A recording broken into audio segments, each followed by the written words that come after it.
여러분과 같이 이스라엘 역사를 살펴볼 수 있는 이거는 이스라엘 역사라고 하는 것은 이스라엘 역사 특강이라고 제가 이름은 타이틀은 그렇게 붙였지만 지금 현재 이스라엘과 팔레스타인이 이렇게 같이 공존하면서 살고 있는 그 땅에 어, 그 역사 중심으로 살펴보려고 합니다. 예. 역사가 뭐가 중요하냐라고 생각할 수도 있고요. 또 역사를 우리가 살펴봄에 있어서 이게 조금 역사에 관심이 조금 없다, 좀 흥미를 갖지 못하겠다 하시는 분들은 조금 뻑뻑하고 어려운 시간이 될 수도 있습니다. 그런데 그 역사를 안다는 것은 특히 성경과 관련되어 있는 그 땅의 역사를 아는 것은 전체적인 그 땅의 역사가 어떻게 진행되어졌는가에 대한 흐름을 파악하고 그 다음에 시대 구분과 함께 어떠한 역사들이 덩어리별로 있었는가에 대해서 우리가 이해할 수 있고 또 그 이해는 우리가 성경의 역사를 성경을 보는 데에 아주 좋은 배경, 좋은 도구가 될 수가 있겠습니다. 여러분께서 이 강의를 듣고 난 다음에 성경의 땅 그곳에서라는 그러한 강의, 지명 중심의 성경지리 강의를 접목해서 같이 듣게 되면 전체적인 배경 지식을 쌓는 데 있어서 아주 유용한 도구가 될 거라고 생각됩니다. 예. 성경을 보는 데에 우리가 성경 자체를 가지고 보는데 그 성경 자체를 보기 위해서 필요한 몇몇 도구들이 있습니다. 필요한 도구들이 있고 언어적인 거나 아니면 뭐 그 외에 뭐 여러 주석들도 있을 것이고요. 여러 가지 참고 자료들이 있을 텐데에 그거에 여러 도구들 중에 하나인 역사 부분과 그 다음에 그 땅의 이제 지명 중심의 지리들을 한번 살펴보는 건 아주 중요한 부분이라고 생각되어지고 저는 이제 중요하게 생각했으니까 또 관심을 가지고 공부를 했었고요. 예. 그리고 그것을 많은 분들하고 성경에 관심 있는 분들 그리고 그 땅에 관심 있는 분들과 나누고 싶은 마음에 이렇게 준비를 했습니다. 예. 이 강의는 특별히 뭐 따로 세팅되어 있던 그런 강의는 아니었고요. 성경의 땅 그곳에서 이제 개관 부분에서 제가 좀 다루었던 파트인데 그 부분을 이제는 따로 이렇게 떼어서 역사 부분만 간추려서 이제 연대별로 시대별로 이렇게 나누어서 조금 정리를 해봤고요. 좀 세팅을 했어요. 1차 한번 유럽 지역에서 한번 했고요. 그런데 세 번에 걸쳐서 했는데 그것도 참 빠듯했다라는 거, 시간이 좀 빠듯했다라는 거. 원래는 2시간 2번을 계획을 했었는데 이 2번으로는 안 되더라고요. 제가 이제 모모하게 2번 안에 끝나겠습니다 라고 딱 준비를 해놓고 하다 보니까 시간이 조금 더 걸렸습니다. 그래서 3번에 어쨌든 막 달려서 3번에 걸쳐서 제가 이 강의를 하게 됐고요. 예. 반응은 그렇게 나쁘지는 않았어요. 그래서 여러분들 너무 걱정은 안 하셔도 되고요. 이거 들어서 어떻게 뭔 소용이 있을까라고 생각하실 수도 있는데요. 그냥 이렇게 배경 지식을 쌓는다. 성경의 배경 지식을 쌓고 그 다음에 지금 현재 이스라엘의 그 땅의 배경 지식을 쌓는다라는 그런 의미로 접근하시면 좋을 것 같습니다. 예. 조금 힘들고 어려우시면 그리고 이렇게 이게 들어서 별 영양가도 없을 것 같다. 뭐 그렇게 생각하시면 그래도 앉아 계세요. 예, 그래요. 예, 예, 예, 그리고 그래도 들을 만은 뭐, 건져가는 건 있을 거라고 생각되어집니다. 그렇게 기대하면서 저도 강의를 진행하도록 하겠습니다. 예. 제가 이 아이폰을 옆에 두고 가까이 지금 필요해서 지금 같이 하고 있는데 얘가 아이폰이 너무 똑똑해요. 예. 부르지 않아도 막 나와요. 예. 지가 알아서 시리가 예. 시리가 막 대답을 해요. 예. 자기한테 물어보는 줄 알고 막. 예. 여기서 이제 아수로 아시리 할 때 조심해야 되는데 잘못하면 시리가 나와가지고 예.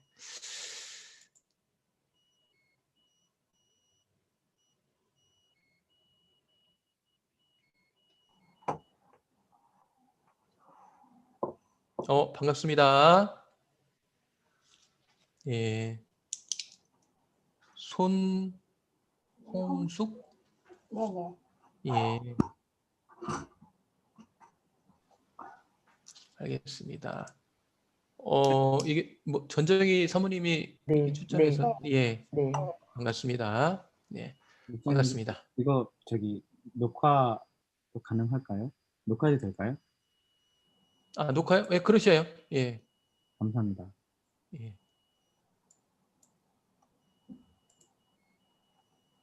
감사합니다.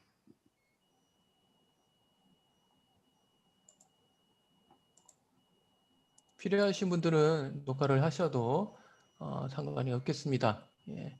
그리고 뭐 사용하셔요. 또 보셔도 되고요. 예. 더 보셔도 되고. 예.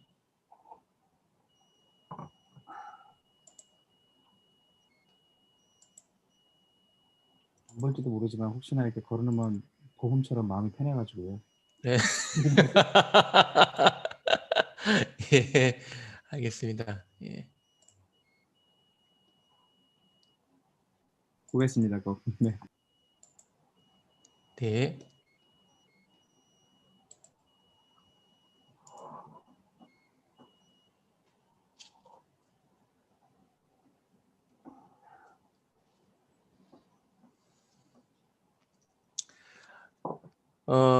이 성경의 땅 그곳에서 제가 이제 강의를 하고 있는 부분에서 이 역사 부분을 제가 따로 떼어서 지금 강의를 한다라고 말씀드렸고요. 그 역사 부분이 다르다 보니까 시간이 많이 걸려요. 그래서 그거를 줄여서 막 10분, 15분 안에 막 끝내려니까 너무 조급하고 너무 바빠가지고 안 되겠다 싶어서 역사 강의를 따로 이렇게 떼어서 하게 됐습니다. 예.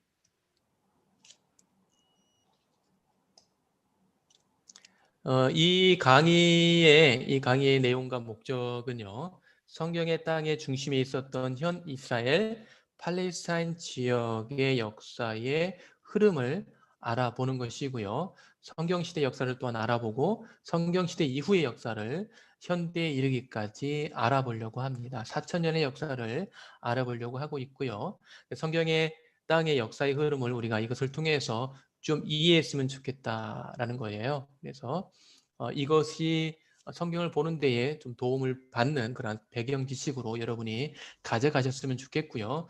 성경 시대 이후에는 교회사적으로도 또 필요한 부분이 등장합니다. 그런 부분들도 여러분들이 좀 이해를 도울 수 있는 그런 부분이 되겠습니다. 그리고 현재 이제 근현대사 이스라엘의 근현대사를 살펴보면서 그 근현대사를 통하여서 이제 좀 선교적인 눈으로 그 땅을 볼 수 있는 그런 시각을 가졌으면 좋겠다는 그런 의미에서 이 근현대사까지 다루려고 합니다. 예. 4,000년의 역사를 그 2시간짜리 강의를 3번에 걸쳐서 한다. 그게 사실 쉽지 않은 거거든요. 사실 보통 신학교에서 이스라엘 역사, 성경시대 이스라엘 역사를 하는 데에도 한 학기를 잡고 하고요. 그리고 거기에 또 신구약 중간사 같은 경우도 한 학기를 잡고 강의를 진행합니다. 그런데 이제 이 부분을 제가 요약해서 이렇게 정리해서 여러분들과 같이 나누려고 합니다. 예. 현 이스라엘 땅의 역사 이해하는데 여러분 역사들 관심 많으셔요? 역사는 근데 골치 아프다. 나 옛날에 이 국사 시간에 보면 세계사 시간에 머리 아팠어, 싫었어라고 하시는 분들은 조금 뻑뻑할 수 있어요. 예. 나는 이 연대 알레르기가 있어가지고 잘 안 돼. 뭐 그러신 분들도 계실 테고요. 이게 연대를 구분하거나 뭐 어떤 그 시대의 흐름들을 이해하는 데 있어서 어려움을 겪는 분들이 더러 있습니다. 왜냐하면 사람마다 다 관심 분야가 다르거든요. 그렇죠. 다 똑같이 막 다 좋을 수는 없다고 저는 생각을 해요. 예. 그런데 우리가 하나님의 말씀과 관련되어 있는 부분에서 우리가 공통점을 가지고 있잖아요. 그죠? 하나님의 말씀을 바라보는 그런 그 공통된 마음, 그리고 교회사, 그리고 이제 현대사를 통한 선교적 시각과 이렇게 공통된 부분들을 우리가 찾아가면서 그런 부분으로 한번 메꿔갔으면 좋겠다라는 그런 바람을 가져봅니다. 예수 그리스도를 중심으로 이 그 앞선 세대에 저는 이제 6덩이를 만들었고요. 그 다음에 그 이후에 6덩어리로 제가 임의로 제가 이거는 구분한 것입니다. 예. 이 덩어리 왜 이렇게 나누었어라고 말씀하신다면 제가 할 말은 없습니다. 그런데 저는 이제 제 나름대로 이렇게 덩어리 6덩어리 뒤에 6덩어리를 이렇게 나누어서 족장 시대, 출애굽 가나안 정복 시대를 하나하나 시대로 묶었고요. 덩어리 시로 묶었고, 그 다음에 사사 시대, 왕정 시대, 그 다음에 바벨론 포로와 귀환 시대 시기, 그 다음에 신구약 중간 시기, 신구약 시대에는 바벨론 포로 귀환 시기 이후에 이제 그 바사 시대, 그리고 그 헬라 제국 시대, 그 다음에 하스모니안 왕가 시대까지 해서 신구약 중간 시대가 그 안에 포함되어져 있습니다. 그리고 이제 로마, 그리고 이 로마 시대 때에는 예수님 시대 때하고 같이 이렇게 묶어 놓았고요. 이게 이제 같이 공통되는 교집합이 되는 부분들도 있습니다.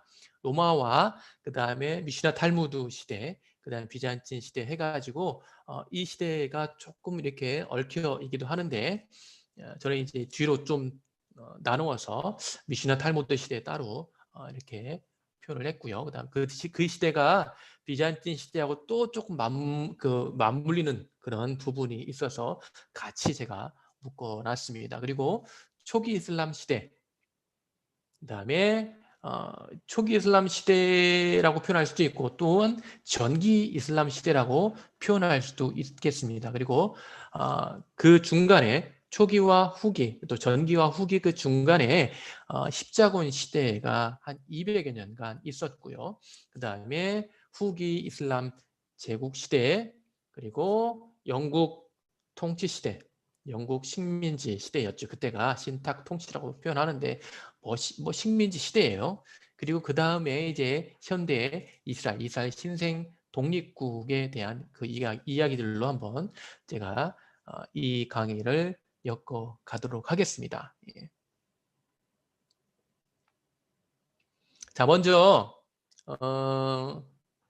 4,000년 역사를 창세기의 창조 시대 때부터 다루지는 않고요.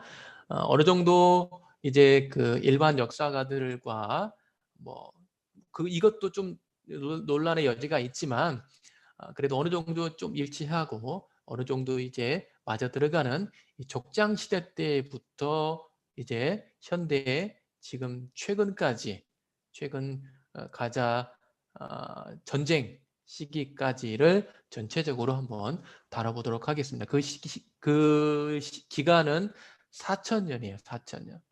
그러니까 주전 2,000년 전, 그 다음에 주후 2,000년 후 이 시기를 전체적으로 다루어 보려고 합니다. 예. 지금 이제 뭐 이거 필기하기도 아마 바쁘실 수도 있어요. 정보량이 상당히 많거든요.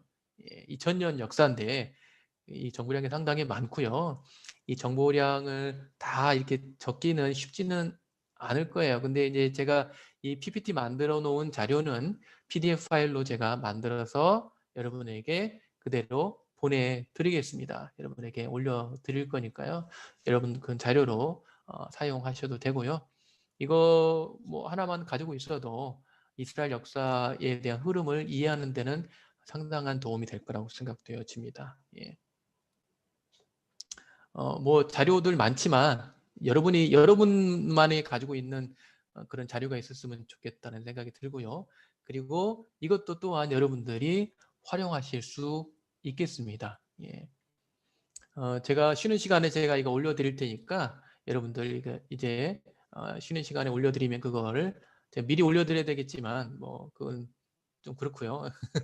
여러분들 예, 쉬는 시간에 올려드리면 여러분 그걸 받아서 여러분 컴퓨터에 저장하시든지 하셔서 아니면 뭐 프린트를 하셔서 거기에 또 메모를 하셔도 되겠습니다. 두 개 파일인데 먼저 하나 파일만 먼저 올려드리도록 하겠습니다. 예.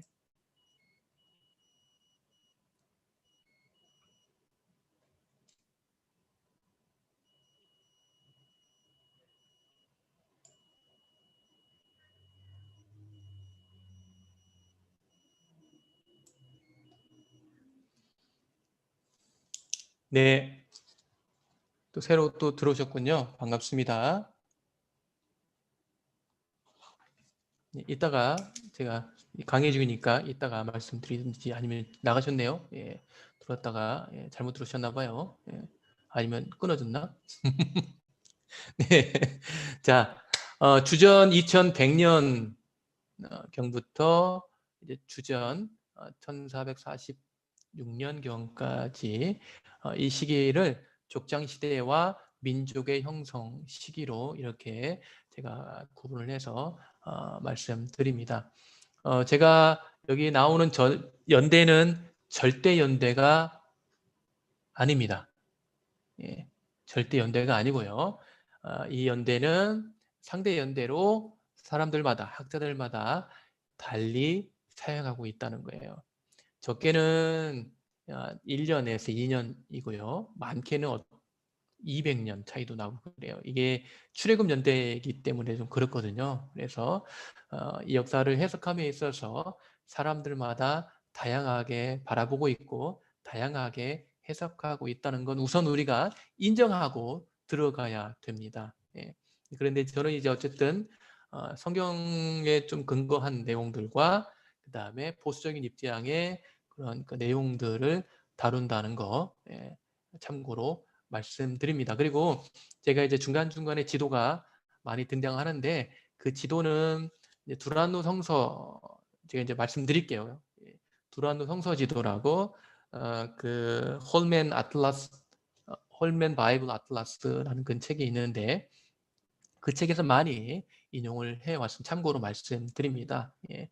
그 내용이 뭐 좀 뭐 정리할 부분도 있지만 제가 필요한 부분들은 지도는 잘 나와 있어서 제가 좀 사용해서 많이 사용을 했습니다. 그 점 양해해 주시기를 바랍니다. 예. 이 시기를 중기청동기 시대, 이 족장 시대 때부터 이제 그 출애굽 시기까지를 중기청동기 시대 때부터 후기청동기가 이제 시작할 즈음이라고 생각하시면 되겠습니다. 왜 이제 뭐 청동기, 뭐 철기 왜 이런 용어를 왜 사용을 하느냐? 이게 성경을 이해하는 데에 많은 도움을 받을 수 있어요. 왜냐하면 청동기 그러니까 족장 시대 때의 사람들은 청동기를 가지고 생활을 했다. 그리고 이스라엘 백성들이 예굽 땅에서 나올 때에 가지고 있었던 문화가 청동기 문화였다라는 거. 그리고 가나안 땅에 들어가서 가나안 땅을 정복하고 난 다음에 그들이 얻게 되는 문명이 바로 철기 문명인데 이 철기 문명이 왕정 시대까지도 이스라엘 안으로 그 기술이 온전히 들어오지 못했습니다. 블레셋은 그 철기 문화를 가지고 있었습니다. 그런데 왕정 시대 때에는 왕정 시대가 시작하기 전까지 이스라엘 사람들은 철기를 다룰 수 있는 능력이 안 됐습니다. 그건 성경이 기록해주고 있어요. 성경이 그걸 말해주고 있어요. 그런 일이 있었어? 라고 생각할 수도 있겠죠. 근데 있었습니다. 예.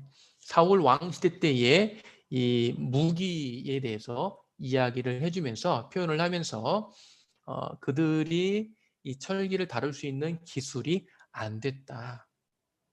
그래서 그 AS 받으려면 어디로 가야 되냐면 블레셋으로 내려가야 돼요.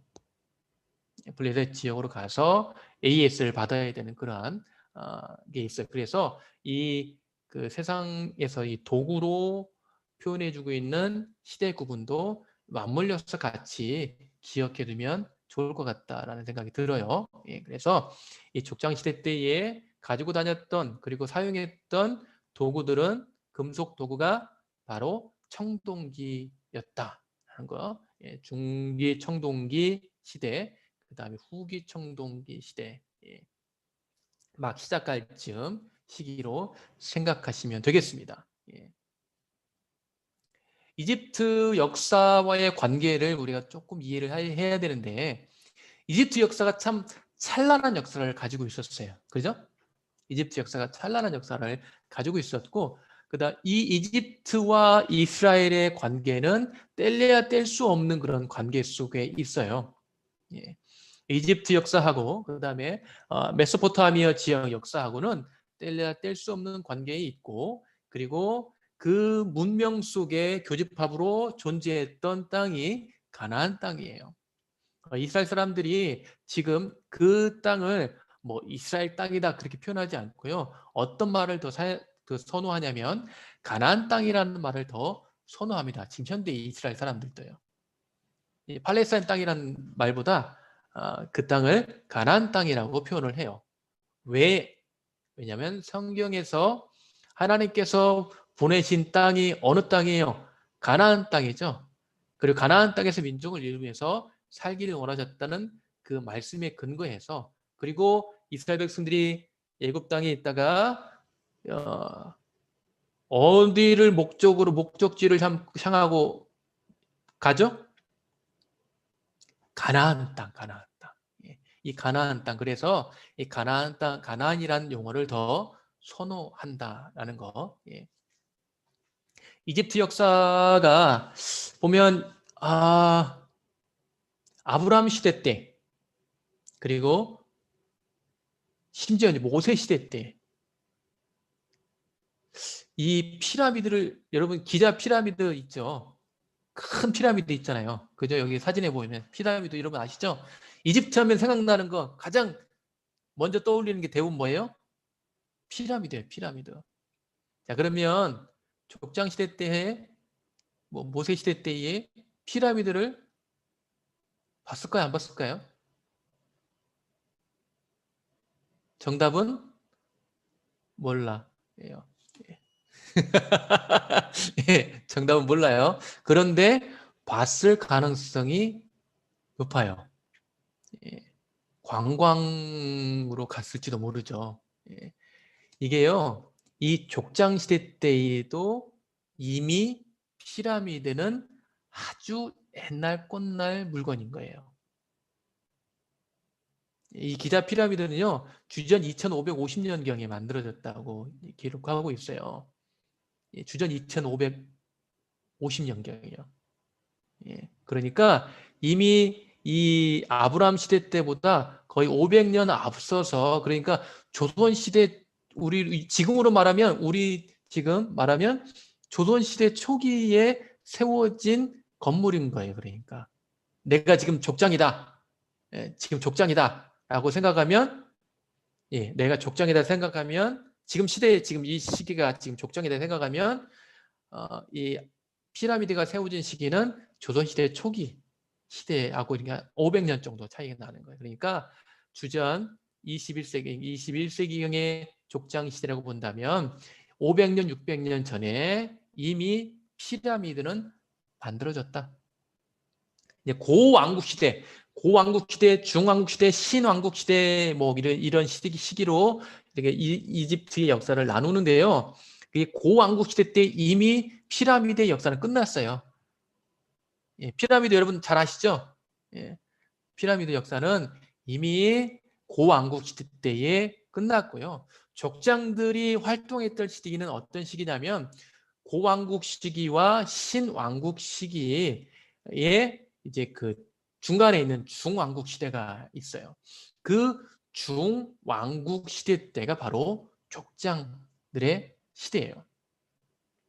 족장들의 시대. 그리고 이 중왕국 시대 때에 아브람, 이삭, 야곱, 요셉 등이 활동을 했던 거예요. 그리고 이 야곱과 그 야곱의 가족들이 어디로 내려가요? 여보시오? 거기 계시오? 예. 예, 애굽으로 내려가죠. 이집트로 내려가요. 이집트로 내려가는데 거기에 내려가서 수세기에 걸쳐서 수세기에 걸쳐서 그곳에서 엄청난 민족을 이루게 됩니다. 그 시기가 중왕국과 신왕국 시대 때 그 중간기가 있어요. 중간기. 이 중간기 제1중간기, 제2중간기 시대 때에는 아주 좀 혼란스러운 게 춘추전국 시대와 같은 비슷한 시대라고 보시면 돼요. 예. 그래서 이 족장 시대 때에 자유롭게 이렇게 이동을 하면서 이집트도 애굽도 방문하고 막 그랬던 이유가 그 시기에 절대 권력이 없었던 거예요. 그러니까 절대 권력이 사실 이 뭐 그렇게 엄청난 힘을 발휘하는 그러한 절대 권력이 없었다는 것을 알 수 있어요. 물론 이제 중왕국 시대 때에 족장들이 활동을 했지만, 자, 그리고 그곳에 가서 이스라엘 민족을 이루게 되는 거예요. 예. 그러니까 이미 이집트의 역사 속에서 이집트 역사의 한 부분으로 이스라엘이라는 한 가문이 내려가서 그 가문이 뭐가 돼요? 민족이 되는 거죠. 민족. 예. 민족을 이루어서 그 민족을 이루었던 이스라엘 백성들이 모세의 인도를 받아서 나오게 됩니다. 예. 이 출애굽 연대에 대한 이게 그 논란이 있어요. 예. 출애굽 연대에 대한 논란. 예. 여러분은 출애굽 연대를 언제로 보시죠? 예. 자, 모를 때는 아니면 알고 있어도 괜히 말하고 싶지 않을 때는 그때요. 그러면 딱 맞아요. 예. 예, 그때가 제가 생각하는 그때죠. 여러분이 생각하는 그때가. 그렇죠? 여러분이 생각하는 그때가 제가 생각하는 그때예요. 예, 그때. 예. 이거는 출애굽 연대는 사실 200년 어, 200년 정도 학자들마다 차이가 납니다. 200년 또 심지어 이제 200년 이상 차이가 나기도 합니다. 예. 이게 뭐 15세기에 있었느냐 아니면 뭐 13세기에 있었느냐 이거는 굉장한 논란이 되는 부분이고요. 그래서 저는 여기에서 이 논란이 되고 있는 부분에 대해서 말씀드리는 것이 아니에요. 저는 여기에서 좀 보수적인 입장에 성경에서 말하는 그냥 연대기를 사용을 해서 말씀드리려고 합니다.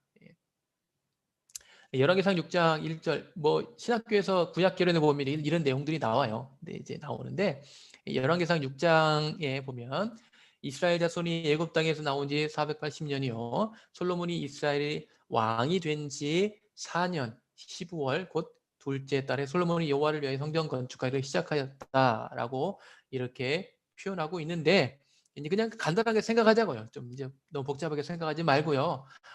뭐 물론 이게 어느 뭐 출애굽기에 뭐 람세스는 누구냐? 그러면 거기에 나오는 람세스는 뭐란 말이냐? 13세기에 나오는 인물이 왜 거기에 나오느냐라고 생각할 수도 있어요. 근데 이제 그게 그 후대에 기록하면서 뭐 그렇게 달리 그렇게 표현했을 거라고 보여지는데 모르겠어요. 그거는 이제 그 좀 논란이 있는 부분이니까 제가 다루지 않도록 하겠습니다. 그런데 계산을 해보면 970년에 솔로몬이 등극했다 보면 966년에 지금 쓰여진 내용으로 480년을 더하면 1446년이 나옵니다. 그래서 출애굽 연대를 보수적인 입장에서는 1440 주전 1446년으로 그렇게 표현을 합니다. 예. 일반 역사를 보게 되면 우리는 보통 BC AD로 사용하죠. 그죠? 그죠? 예. BC 주전 주후 해서 이렇게 사용하는데요. 일반 역사가들은 이렇게 사용하지 않습니다. 예. B, C, E 하고 C, E 이렇게 사용을 해요. 근데 혹시 이런 표현이 나오면 아 이게 이 같은 표현이구나라고 이렇게 보시면 돼요. 아셨죠? 예. 이건 before common error 그렇게 표현하는 거예요. 그래서 이렇게 같은 표현이다라고 보시면 됩니다. 예. BC가 BC하고 AD가 C이다라는 거 이렇게 기억하고 계시면 좋겠습니다. 예. 자, 그런데 고고학적으로 아마르나 문서라는 게 있어요. 아마르나 토기 문서가 있는데 뭐 수백 개가 발견이 됐어요. 300개가 넘는 아주 많은 양의 이 토기가 발견이 됐는데 이 토기에 글씨가 써져 있어요. 그런데 그 글씨에 여러 번에 걸쳐서 하피루라는 또는 하비루라는 그런 단어가 등장을 합니다. 그래서 이 하피루, 하비루하고 히브리어의 그 히브리인들을 표현하는 이브림하고 같은 맥락으로 해석하는 그런 그 부류도 생겨나게 됐어요. 여기에 동일하게 여기는 사람들이 생겨나게 됐는데요. 그래서 이 시기하고 14세기경에 쓰여졌던 이 내용하고 이런 것들이 출애굽 연대하고 이렇게 맞물려지는 게 아니냐, 이스라엘 사람들을 표현하는 것이 아니냐라고 표현할 수 있는데요. 이거는 이제 하피루라는 표현은 근데 그 이전부터 사용되었던 언어입니다. 용어예요. 이 하피루라는 이 용어는 어떤 표현이냐면 이 중동 지역, 이 중군동 지역, 이 중군동 지역에서 그 집단을 이루면서 산발적으로 그러니까 좀 안 좋게 표현하면 테러 집단 아니면 게릴라 집단 뭐 그런 표현인 거예요. 그래서 이렇게 옮겨다니면서 정착하고 있는 정착민들을 괴롭히고 이렇게 뭐 약탈하고 하는 사람들을 하피루라고 표현을 했습니다. 그렇다면 이 하피루가 이런 표현이다. 그러면 거기에 포함될 수도 있어요. 자, 이 내용은 뭐를 저는 뒷받침해 준다고 저는 보냐면은 출애굽 이후 가나안 땅에 들어가 가나안 정복과 또는 가나안 정복 또는 사사 시대를 표현해 주는 게 아닐까라고 저는 그렇게 해석을 하고 있습니다. 예. 뭐 이런 표현들이 있어요. 하피루라는 그런 고고학적 유물이 있습니다. 예. 지금 아닙니다. 고고학을 배우는 게 아니고 역사에 이런 부분이 있다, 논란이 있는데 이런 부분을 다루기도 한다라는 거예요. 예. 그래서 이거와 출애굽과 뭔 상관이 있느냐라고 뭐 그렇게 이야기를 하기도 하는데요. 출애굽 경로의 가설들이 이렇게 있어요. 출애굽 경로의 가설들이 뭐 여러 개가 있어요. 최근에 굉장한 이슈가 되고 그다음에 유튜브에서 굉장히 많은 팔로워들을 갖게 된 주장이 이제 그 김성학 씨라고 이제 떨기나무라는 책을 통해서 이제 그 소개된 내용이 있습니다. 네. 그것도 하나의 주장일 수도 있어요. 네. 그거를 막 무시하고 이렇게 뭐 그렇게 그럴 수는 없고요. 하나의 출애굽 그다음에 그 경로의 한 주장이라고 뭐 저도 봅니다. 근데 이제 조금 안타까운 건 뭐냐면 그게 신앙이 되었다는 거예요. 예. 그거 아니면 절대 안 돼요. 예. 그거 아니면 안 되는 그러한 그리고 그 내용을 따르는 사람들이요. 그 내용을 따르는 사람들이 그걸 정말 뭐 마치 막 무슨 그 뭐 이단 사이비 집단처럼 막 그거 아니면 다 틀리는 것처럼 그렇게 이야기합니다. 신해사는 사실 10개가 넘는 후보 장소들이 있습니다. 예. 후보 장소들이 10개가 넘어요. 그렇다면 그러면 다 일리가 있고 다 나름대로 근거가 있어서 그렇게 표현하는 거 아닐까요? 예. 그 중에 하나라고 보시면 되는데 저는 이제 전통적인 그런 그 내용들을 보통 이제 출애굽 경로로 저는 보고 있고요. 예. 그래서 뭐 그 떨기나무를 저는 이제 비난하고 싶은 생각은 없고요. 그다음에 뭐 제가 그럴 만한 그런 제목도 안 되고, 예. 그분도 그 나름대로의 그 일리가 있다고 보면 되는데, 예, 그분이 주장했던 내용들은 그분의 자체적인 연구에 의해서 만들어진 게 아니에요, 사실은. 예. 그 앞에 론 와이어트라는 사람이 있는데, 그 사람이 이제 사설 고고학자입니다. 성서 고고학자라고 뭐 본인 스스로 그렇게 주장하는 사람인데, 그분의 내용들을 거의 수용을 해서 그대로 이제 표현하고 있는 내용입니다. 예, 그래서 조금 학문적으로는 조금 문제가 있는 게 아닌가라는 그런 생각을 좀 갖기도 하고요. 예. 어쨌든 출애굽이 뭐 보통 이제 빨간색이 이제 그 전통적인 경로이거든요. 예. 여기도 뭐 그 약점이 있고요. 그다음에 거기에도 분명히 약점이 있다는 거, 다 약점이 있으니까 그 약점과 뭐 그런 부분들을 서로 보완해서 이해를 하면 좋겠다라는 생각이 들어요. 예. 굳이 하나님께서 지금에 와가지고 꼭 그 사람한테만 계시를 보여줘가지고 거기에 그게 진짜 신의 산인 것처럼 한다는 것도 조금 무리가 있어 보입니다. 예. 이미 성경을 통해서 우리가 충분히 이해할 수 있는 내용들을 다 주셨고요. 예. 여러분들은 뭐 고민은 안 하고 있을 수도 있어요. 그런데 괜히 제가 말씀을 드려서 고민이 되는 건지도 모르겠는데요. 예, 근데 그런 부분 많이 질문하거든요. 왜냐하면 유튜브에 그런 게 많이 돌아다니니까, 이거 진짜예요? 정말이에요? 예. 그 제가 단언코 말씀드리는데 진짜야라고 말할 수 없어요, 저는. 예. 이것도 전통적인 길에도 그렇고요. 예. 근데 이제 이런 경로로 왔을 것이다라는 거죠.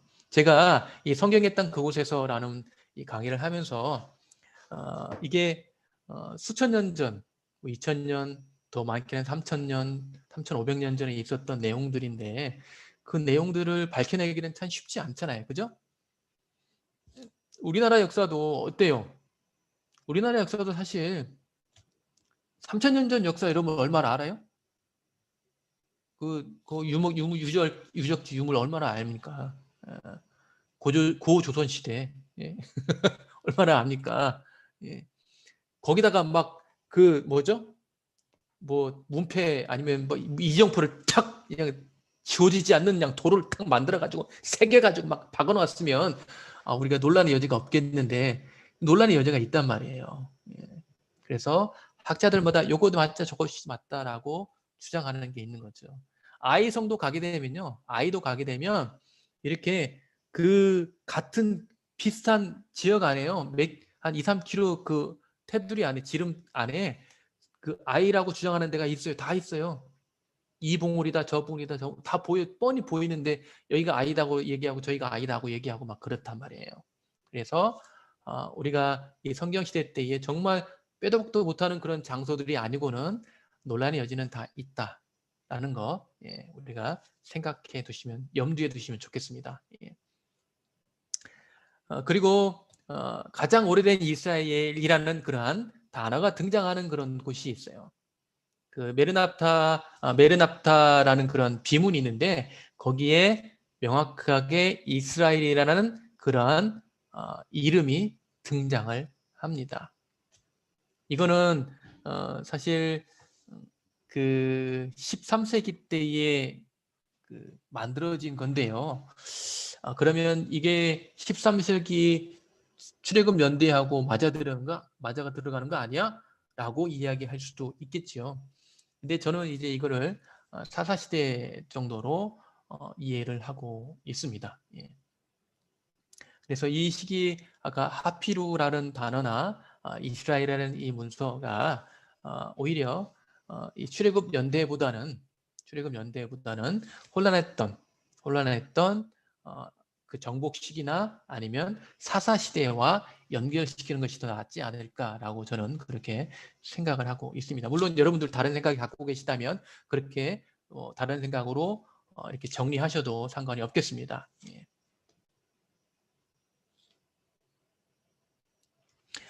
사사시대 같은 경우는 1390년부터 1050년, 주전 1390년에서 1050년 정도까지를 이제 사사시대로 보고 있습니다. 그래서 여기 나오는 것처럼 온니엘, 에훗, 삼갈, 바락, 드브라, 그다음에 기드온, 그다음에 돌라, 그다음에 야일, 그리고 입다, 그리고 입산. 이게 다 보면 골고루 사실 사사를 시켰어요. 보니까 골고루 한 지역에 몰리지 않고요. 이 지도를 보면 아실 거예요. 지도를 보면 아시겠죠? 여러분 눈 있으니까 죄송합니다. 예, 예, 확인이 되죠?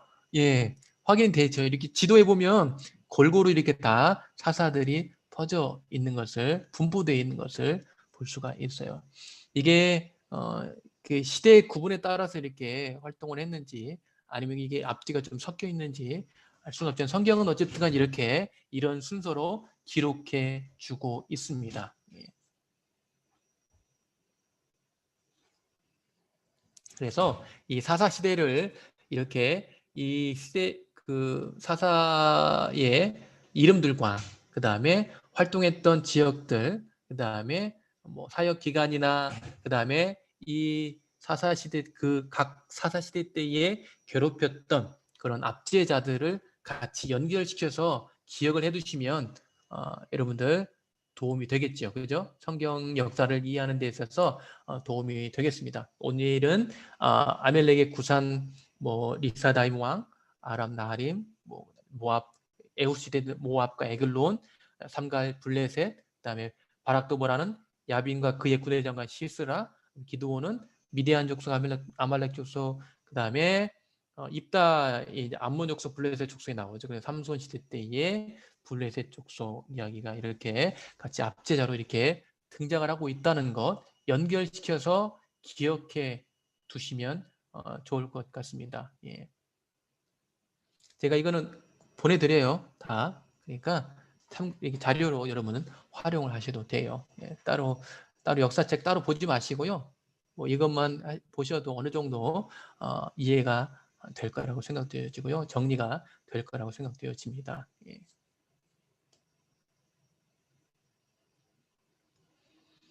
사사시대 이후에 이제 왕국시대가 도래하게 되는데요. 이 왕국시대가 시작하면서 이제 철기시대가 시작돼요. 뭐 철기 1, 2, 3, 4 이렇게 나눠지는데요. 뭐 그렇게 중요한 건 아니고요. 어쨌든 간 철기시대가 도래하게 되고 이 왕국시대 때에 철기가 꽃을 피우게 되는 거예요. 예. 아마도 이 철기 문화를 블레셋 쪽에서 좀 이렇게 수입해 들어오지 않았을까라는 생각이 들어요. 왜냐하면 성경에서 이 철기를 다루는 기술이 없어서 그 철기를 다루기 위해서 어디로 보내요? 블레셋 지역으로 보냈단 말이에요. 가지고 AS를 받았단 말이에요. 가가지고. 그래서 아마도 거기에서 이 철기 문화를 가지고 또 배워 온 것 같습니다. 예.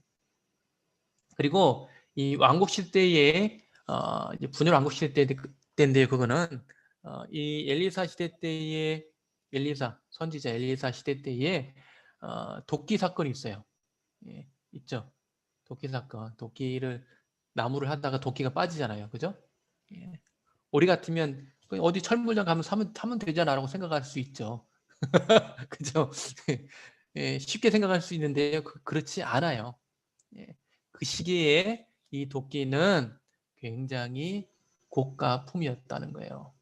어찌할 바 몰랐던 이유가 바로 그런 이유예요. 그래서 이 철기 시대가 아직 완숙해지지 않은 시기에 뭐 완숙해질 수도 있을 거고요. 그런데 그 시기에 이 철기는 굉장히 비싸고 고가품이었던 아주 귀한 그런 물건이었다는 것을 알 수가 있습니다. 그래서 굳이 그거를 성경에 기록해주고 있어요. 예.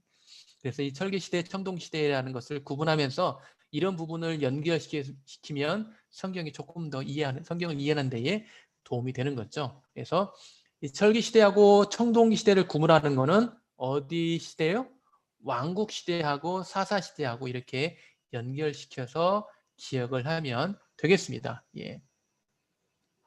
자, 철기시대는 통일 왕국시대죠. 통일왕국 시대. 통일왕국 시대는 주전 1050년부터 주전 930년경까지 한 약 120여 년간의 기간을 통일왕국 시대라고 이야기합니다. 사울 시대 때는 과도기 시대예요.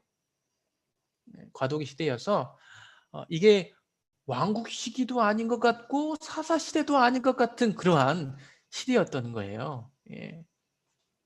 그래서 사울 왕 시대 때는 조금 혼란스러워했던 왕정 시대에 대한 혼란스러워했던 시기였다라는 것을 알 수 있고, 그 시기에 사울 시대 때의 통치 장소는 어디였을까요?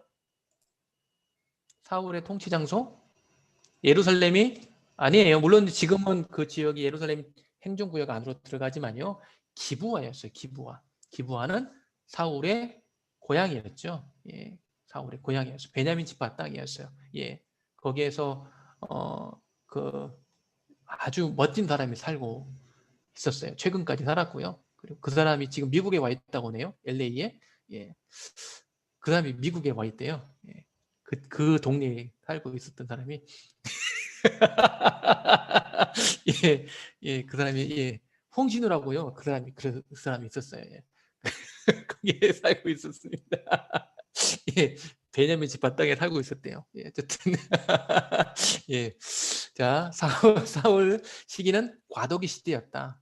그리고 이 다윗이 왕으로 등극했을 때 다윗은 어디에서 왕으로 등극했죠?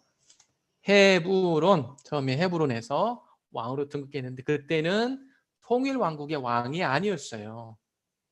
이스보셋과 나눠서 이제 통치를 했었던 시기인데 그게 7년이 넘는 세월 동안에 다윗이 그렇게 통치를 했던 거죠. 그리고 난 다음 통일 왕국의 왕으로 등극하고 어디로 천도합니까? 예루살렘으로 천도하게 됩니다. 예루살렘, 여부수 족속이 차지하고 있었던 예루살렘을 차지하고 그곳으로 천도하고 그곳을 이제 그 시대 다윗 시대 때 이후로 이스라엘의 정치적, 종교적, 그 다음에 심정적, 마음의 고향이 바로 예루살렘이 되게 됩니다. 자, 그리고 안정기에는 다윗 시대 때의 통일왕국이 안정기에 접어들게 되고요.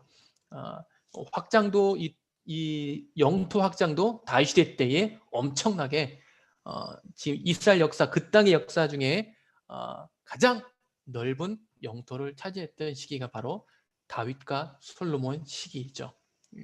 그리고 솔로몬은 아버지가 만들어 놓은 모든 기반을 누렸던 시기입니다. 그래서 과도기, 안정기, 번영기로 제가 이렇게 나누어서 임의로 나누어서 이렇게 표현을 해 두었습니다. 모르겠습니다. 이게 어떤 역사책에 있는지 모르겠어요. 이런 표현도 있는지 모르겠는데 제가 한번 이렇게 나눠봤어요. 그래서 과도기 시기, 그다음에 안정기, 그다음에 번영기로 이렇게 나누어 봤습니다. 그리고 이 솔로몬 시대 때 이후로 솔로몬 시대 때 굉장한 군역과 노역이 심했죠. 잘 살았다, 정치를 잘했다라는 것은 분명해요. 그런데 백성들의 고통은 굉장히 심했다라는 것을 알 수 있고요. 그리고 이 솔로몬이 외교 활동을 잘했어요. 외교를 잘했다는 것은 부인이 많다는 것을 의미하는 거예요. 부인이 그 당시에 다 이방 족속들 여인이었거든요. 그 사람들하고 정략결혼이 많았고 정치적인 어떤 그런 결합이 많았습니다. 그래서 그것은 외교를 잘했다는 것을 의미해요. 자, 그런데 이 왕권, 하나님께서 신명기에 말씀해 주시는 왕은 어떻게 해야 돼요? 왕은 어떤 왕이어야 돼요? 은금을 많이 두면 안 돼요. 말을 많이 두면 안 돼요. 그리고요, 아내를 많이 두면 안 돼요. 이게 바로 뭐를 의미하냐면 경제력, 군사력, 외교력을 의미합니다. 이 왕에게 있어서 굉장히 중요한 부분이죠. 그런데 하나님은 그거 하지 말래 다. 사실 이거는 왕에게는 굉장한 굉장히 그 타격이 있는 거거든요. 근데 하지 말라고 그랬어요. 근데 솔로몬은 다 했죠. 그렇죠? 번역을 누렸어요. 왜 이게 그 굉장히 경제력을 가졌죠. 그 다음에 군사력을 말이 엄청나게 많거든요. 곳곳에 병거성을 만들어 놓고 말을 키울 정도로 군사력이 굉장했습니다. 예, 그리고 뭐예요? 외교력이 뛰어났어요. 예, 부인 많았잖아요. 부인 많았어요. 부인들이 이름을 기억했는지 번호로 기억했는지 모르겠어요. 그거는 부인이 처첩이 1000명인데 그걸 어떻게 기억은 여러분 같으면 기억하겠어요? 김정환 목사님 기억하시겠어요? 나한테 지금 아내가 1000명이 있다. 뭐 그럴 일은 없겠지만 혹시 좋아하시는 거 아니에요 지금 혹시? 얼굴 빨개진 거 보니까 좋아하시는 것 같은데 굉장히 예, 이게 그래서 뭐 지나다니다가도 부인을 만나고 알아봤는지 그것도 모르겠어요. 근데 이제 지혜가 뛰어났으니까 알아봤겠죠. 예, 뭐 673번 안에 뭐 그렇게 기억을 쓸 수 있겠죠. 예, 그 이후에 이제 이 정치적 색깔을 달리하는 사람들을 의해서 서로 나누어지게 됩니다. 북이스라엘과 남유다로 나누어지게 되죠. 예. 북이스라엘은 이제 여로보암에 의해서, 남유다는 다윗 왕조가 계속 이어지도록 르호보암이 그 왕을 이어받아서 유지하게 됩니다. 예. 북이스라엘 주전 722년 아수르에서 멸망하기까지 8개의 왕조, 8번의 정변이 일어납니다. 정변은 뭐냐면 쿠데타죠. 예, 무력으로 왕 자리를 차지하는 걸 정변이라고 그러죠. 그래서 이렇게 다양한 왕조로 이루어지는 곳이 바로 북이스라엘. 그 다음에 남유다는 한 개, 다윗 왕조로 이루어지게 됩니다. 예. 북이스라엘 19명, 남유다는 20명으로 이루어지게 되었죠. 예. 통일왕국 시대 때에는 통일왕국 시대 때 영토 확장이 지금보다는 훨씬 저쪽 시리아 지역까지도 다 이렇게 아울러 가지고 차지했던, 그리고 시리아 위쪽까지도 솔로몬의 영향권 아래에 들어갔었죠. 예. 상당한 그 영토를 차지했어요. 에이, 지금으로 말하면 뭐 우리나라에 비하면 뭐 훨씬 작습니다. 예. 그런데요, 이 중군동 지역에서 이만큼의 영토를 차지했다는 것은 엄청난 사건입니다. 이게 사실은. 왜냐하면 이곳이 아시아, 아프리카, 유럽이 만나는 핵심적인 위치예요. 전략적으로 핵심적인 위치예요. 핵심적인 위치에서 자기의 힘을, 독립적인 힘을 발휘할 수 있었다는 것은 엄청난 겁니다. 엄청난 사건이에요. 그래서 우리가 이 사건을 이 통일왕국 시대의 영토 확장을 그냥 쉽게 생각해서는 안 됩니다. 이 다윗 시대 때에 엄청난 힘과 역량을 발휘할 수 있었다라는 것, 이 주변의 커다란 문명 세계에서 이만큼의 힘을 발휘할 수 있었다는 것은 엄청난 힘을 발휘하는 거예요.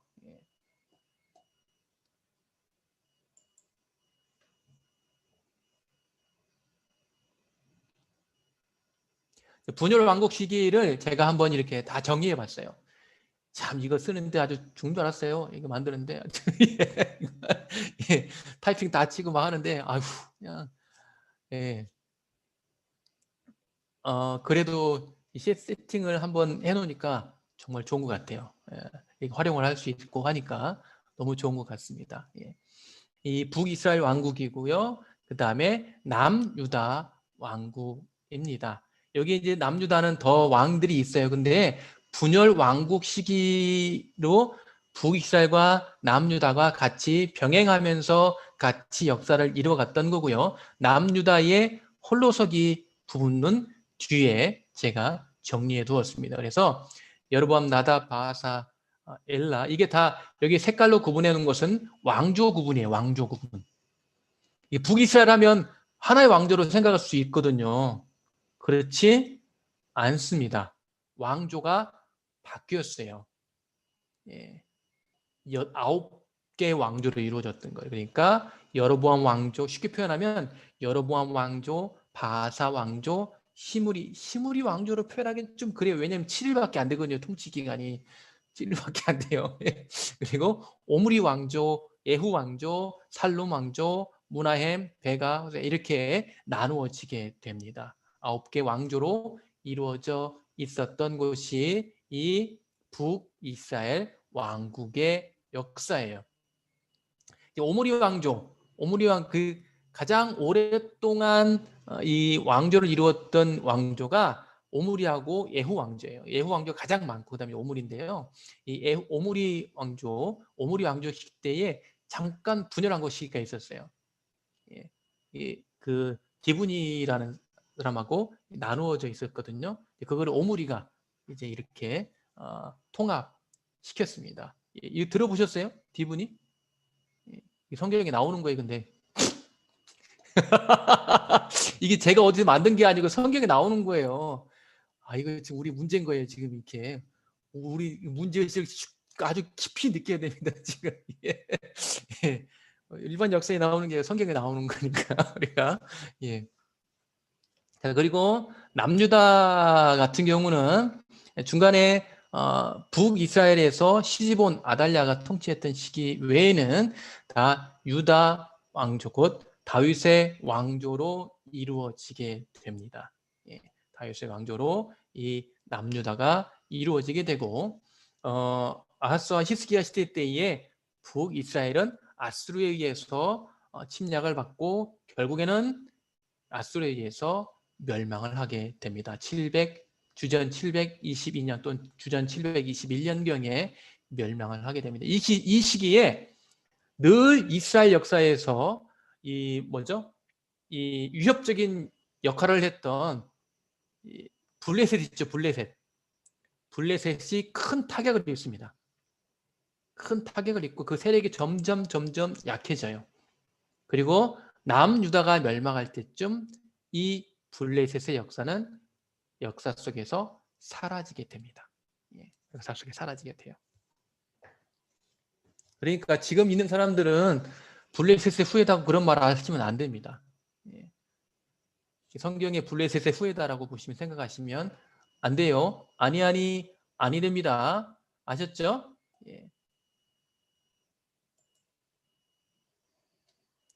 자, 그러면서 여러분들이 이렇게 눈이 이렇게 또렷또렷하게 이렇게 또롱또롱하면서 이렇게 초롱초롱하게 이렇게 보고 계시는데 굉장히 제가 마음이 흐뭇하고 아주 좋습니다.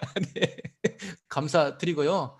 잠시 한 6분, 7분, 53분에 53분에 만나도록 하겠습니다. 휴식. 휴식. 제가 여기 채팅창에다가 제가 이 PDF 파일은 올려드리도록 하겠습니다.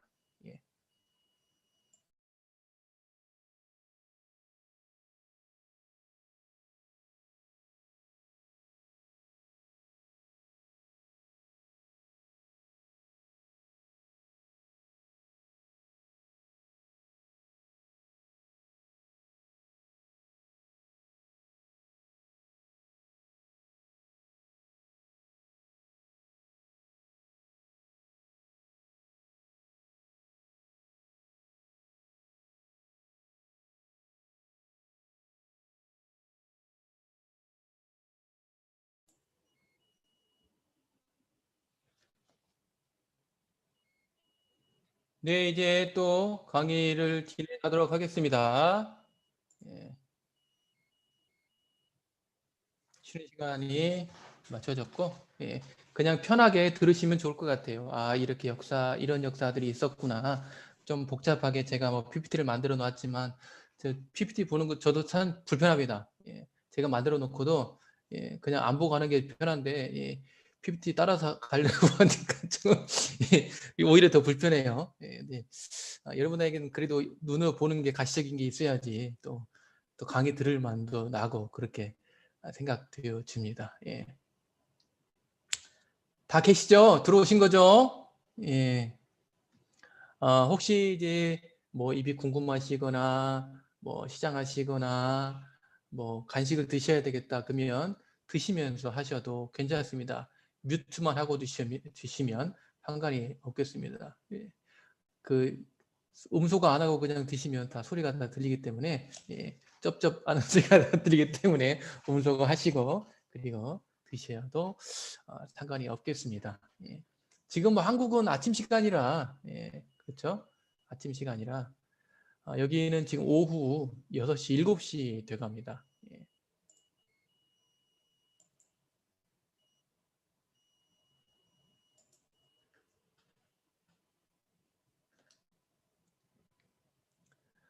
남북 분열 시기를 이제 분열 왕국 시기 때에 왕정 시대 때에 분열 왕국 시기를 제가 이렇게 나누었고 조금 전에 이 부분을 한번 살펴보았습니다. 분열 왕국 시기에 그러니까 주전 930년 이후의 모습을 이렇게 나누어 보게 되면 지도로 이렇게 북쪽 지역에 사실 보면 왕조가 이렇게 바뀔 수밖에 없었던 이유가 몇몇 이유가 있겠죠. 북쪽 같은 경우는 이렇게 기름 부어서 이렇게 왕이 됐다라기보다 이렇게 정적인 힘으로 이렇게 나누어졌기 때문에 그리고 이곳이 북쪽 이스라엘 쪽이 어떻게 보면 경제적으로 남유다보다는 훨씬 나은 지역이에요. 예. 이 곡창지대에 있는 이스리엘 골짜기를 가지고 있고요. 이 이스리엘 골짜기가요 곡창지대예요. 이 비옥한 초승달 지역에서도 알아주는 그런 곡창지대예요. 그리고 이쪽 북쪽 지역이나 이쪽 지역은 이 지역은 목축하기 좀 괜찮은 지역이고요. 근데 이 남유다는 척박해요, 사실은. 예, 땅이 좀 척박합니다. 그래서 이 북이스라엘이 경제적으로도 훨씬 나은 지역으로 보여지고요. 이 북이스라엘이 그러면서 이 왕조가 여러 번에 걸쳐서 바뀌었던 여러 요인들 중에 하나가 바로 경제적인 요인도 있을 거고요. 예. 이 북이스라엘이 그래서 여러 번에 걸쳐서 몇 번에 걸쳐서 정변이 일어났다고요? 8번. 8번. 그리고 왕조는 9번. 예, 한 번 더 있는 거예요. 정변은 이제 한 번 더 있는 거죠. 그래서 그렇게 기억하시면 되겠습니다. 예. 북이스라엘이 멸망할 시기, 그러니까 주전 720년 전에 북이스라엘이 그때 그 당시에 아수르 저기 메소포타미아 지역에 이제 그 아수르 제국이 그 지역을 통일하게 돼요. 그리고 제국으로서 이게 그 제국이 확산되어 가는 데 있어서 반드시 거쳐가야 되는 땅이 이 땅이에요. 왜냐하면 이 메소포타미아 지역하고 그 다음에 어디하고 경쟁 관계에 있었냐면 늘 이집트하고 애굽하고 늘 경쟁 관계에 있었단 말이에요. 그러면 그 균형을 깨뜨리려면 어디를 반드시 지나야 되냐면 이쪽 지역을 지나야 돼요. 지리적인 명칭으로는 레반트라고 표현을 하거든요. 레반트. 레반트라는 용어는 그 이탈리아 쪽에서 생겨난 라틴어에서 온 말이에요. 그게 동쪽이라는 말이에요. 동쪽. 떠오르는 지역. 떠오르는 뭐가 떠오르냐? 해가 떠오르는 지역을 레반트. 그 의미가 그런 의미예요. 그래서 이탈리아 쪽에서 보면 그런 말이거든요. 예. 이쪽이 동쪽 지역이에요. 그래서 이 지역을 레반트라는 그런 그 지리적인 명칭을 갖게 됐어요. 그런데 이 지역을 반드시 거쳐가야 돼요. 이쪽이 이제 이쪽 지역이 메소포타미아 지역이 여기가 이제 이집트 지역이면 여기에서 오려면 반드시 이렇게 거쳐가야 되는 장소가 이 장소인 거예요. 그러니까 이 장소는 이 열강들에 의해서 늘 침략을 받을 수밖에 없는 시기였고, 그리고 이 이스라엘이 통일돼 있어도 모자랄 판에 이 시기는 어떤 시기였어요? 분열 왕국 시기였어요. 그리고 분열 왕국 시기에는 북이스라엘과 남유다가 그렇게 좋은 관계로 유지되지 않았어요. 예. 원수같이 막 뭐 거의 그렇게 지냈지요.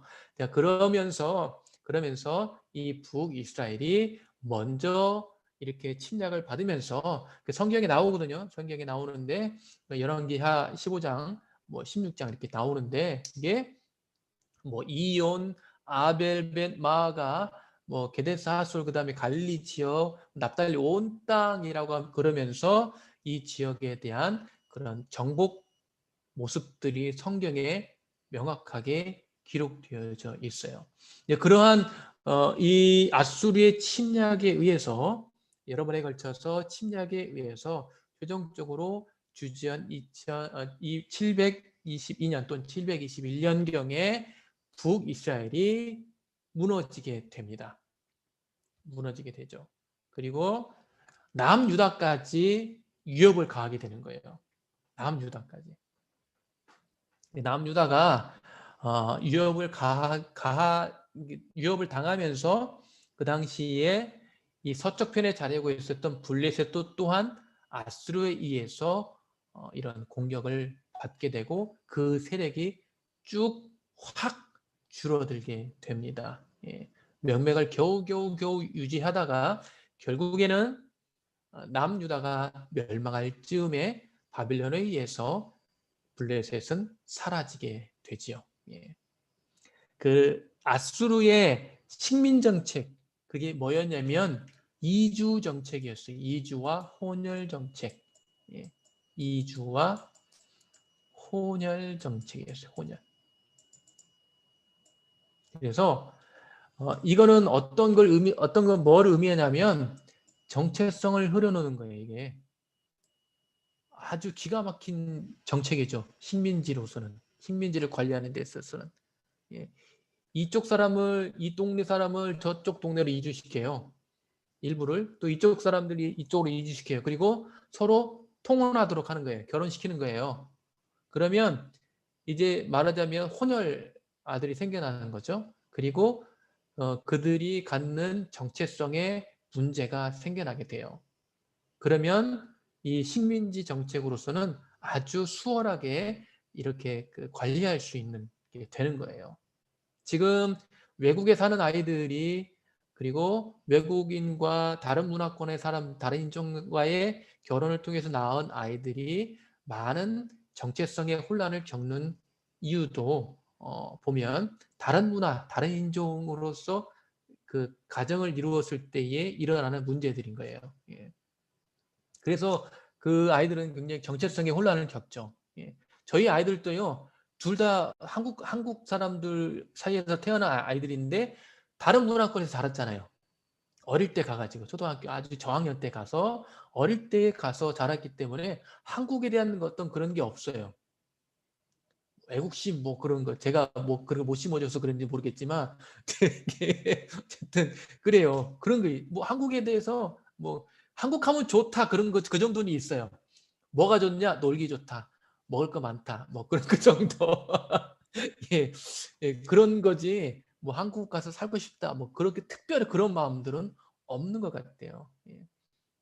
여기 보면 이 아수르가 사용한 이 이주와 혼혈 정책을 통해서 아주 굉장한 공포 정치를 행했습니다. 아수르가. 그래서 이 아수르에 의해서 남유다가 유업을 받을 때에 라기스가 공격을 받거든요. 라기스가 함락당합니다. 이 라기스가 성경에 나오는 지명이에요. 슈펠라 지역에는 라기스 지역이 있는데 이 라기스를 정복하고 난 다음에 그 부조물들이 이제 만들어졌어요.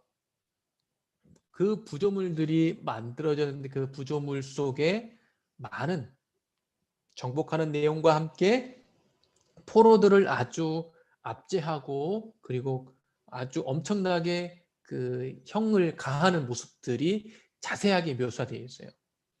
뭐 목을 치는 장면이나 사람의 인피를 벗기는 장면이나 좀 끔찍하잖아요. 그런 게 아주 자세하게 표현되어져 있습니다. 그래서 아수르가 굉장한 공포 정치를 행했다라는 것을 알 수 있고요. 그리고 강제로 사람들을 이주시켜서 사람들을 통혼시키고 그 다음에 혼혈이 생기도록 만들었습니다. 그래서 생겨난 사람들이 사마리아 사람들이에요. 그래서 이 사마리아 사람들도 본인들의 정체성에 대해서 굉장한 혼란을 갖고 있었을 거라고 생각되어져요. 그리고 나중에 그 유대인들이 이 성전을 바벨론 포로 이후 성전을 와서 성전을 재건할 때에 가장 괴롭혔던 사람들이 사마리아 사람들이에요. 사마리아 사람. 그러니까 이스라엘 역사 속에서 이 사마리아 사람들하고 그 유대인들하고는 좋은 관계가 될 수밖에 없어요. 그러니까 유대인들이 예수님 시대 때에는 이 사마리아인들을 아주 이방인들보다 더 질 안 좋은 사람으로 취급했던 거예요. 그런 역사적인 배경을 가지고 있다라는 거. 예. 남유다의 단독 시기 때에 이 남유다의 단독 시기 때가 사실 그렇게 평온한 시대는 아니었어요. 굉장히 어려운 시기였고요. 이 시기는 주변의 열강의 눈치를 봐야 됐던 시기였어요. 그 이전보다 더 심했죠. 그나마 위에 전에 북이스라엘이 있을 때는요, 위쪽 지역은 우선 제일 먼저 맞는 데가 어디예요? 매 맞는 데가 북이스라엘이에요. 완충 역할을 해줬어요. 근데 그게 사라졌죠. 그리고 남유다는 이제 늘 이 강대국 사이에서 풍전등화와 같은 그러한 상태에 놓이게 된 거예요. 굉장히 이리 붙었다가 저리 붙었다가 예굽이 좀 좋을 것 같으면 예굽이 붙고 그 다음에 저쪽 북쪽 뭐 메소포타미아 제국이 뭐 좋아 보이면 그쪽이 좀 뭐 그런 것들을 이 왕의 정책들을 보게 되면 나오게 돼요. 그러다가 이 남유다도 저쪽 메소포타미아 지역을 이 아수르를 전복시키고 그쪽 지역을 통일시켰던 바빌론의 느부갓네살에 의해서 남유다가 멸망하게 됩니다. 이 시기를 제1성전 시기라고 여기 이 시기까지를 제1성전 시기로도 표현을 합니다. 제1성전 제1성전 예. 자, 이거는 왜냐면 솔로몬이 세운 성전을 제1성전이라고 표현하는 거예요. 제1성전. 예, 제1성전. 그래서 이 586년에 예루살렘이 무너지게 돼요. 그리고 제1성전 시대가 문을 닫게 되는 거죠. 예. 그리고 바벨론 포로 시대가 이어지게 됩니다. 바벨론의 통치자들, 바벨론이 사실 그렇게 오래 유지되지는 못했어요. 예, 바벨론이 오래 유지되지는 못했고요. 바벨론이 뭐 여기 뭐 계산해 보면 뭐 거의 100년도 못 채우고 그냥 바벨론이 이 바사 제국, 이 페르시아에 의해서 전복되고 맙니다. 예.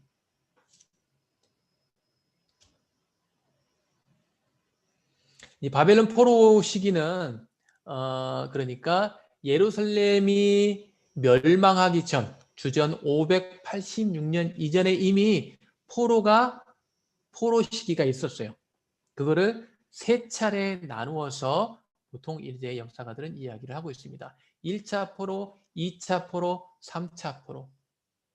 또 동일하게 재밌게도 나중에 포로 귀환도 1차 포로 귀환, 2차 포로 귀환, 3차 포로 귀환 이렇게 나누어지게 됩니다. 예. 1차 포로는 한 주전 605년경으로 보고 있고요. 그 다음에 2차 포로는 주전 597년경, 그 다음에 3차는 586년경에 이렇게 3차에 걸쳐서 나눠지게 되죠. 예. 근데 이게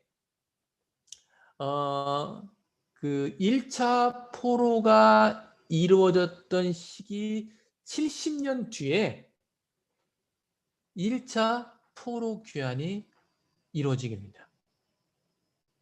70년 뒤에. 그리고 이 586년 3차 포로 시기 70년 뒤에 성전이 재건되게 됩니다. 둘 다 70년, 70년이에요. 이렇게.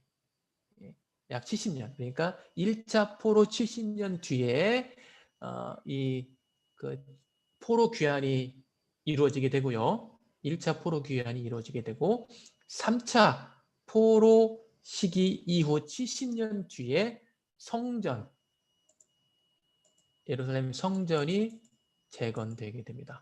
주전 516년경에 그리고 주전 BC 536년, 7년 그 정도의 1차 포로 귀환이 이루어져요.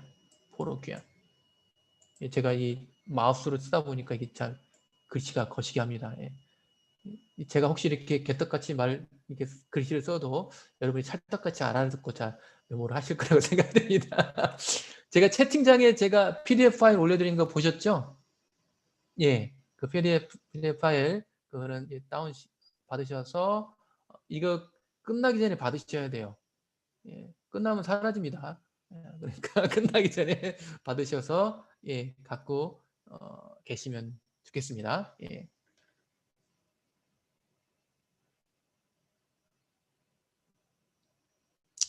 신구약 중간 시기는 이제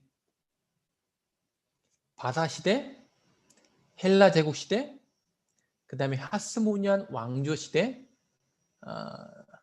그 중에 헤롯 시대하고 조금 맞물리기도 하는데요. 제1성전이 무너지고 난 뒤에 바사 시대에 성전이 재건되던 주전 BC 516년경부터 제2성전 시기로 표현하기도 합니다. 제2성전 시대. 그리고 이 제2성전 시대는 주후 70년 예루살렘이 로마에 의해서 무너지기 전에 그 시기를 제2성전 시기로 표현하기도 합니다. 제2성전 시기로 표현하기도 한다라는 거 그렇게 기억하시면 되겠습니다.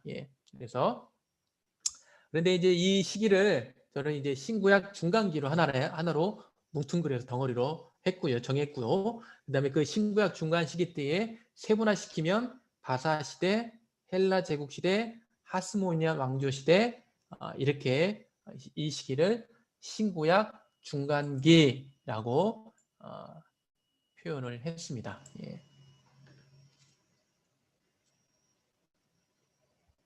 그래서 이 신구약 중간 시기 때에 보면 포로 귀환 시기하고 그러니까 포로 귀환 시기하고 이렇게 중간에 이렇게 좀 이렇게 마치 공백기, 진공 상태 같은 시기가 바로 이 포로 귀환 시기예요. 포로 귀환 시기, 포로 시대.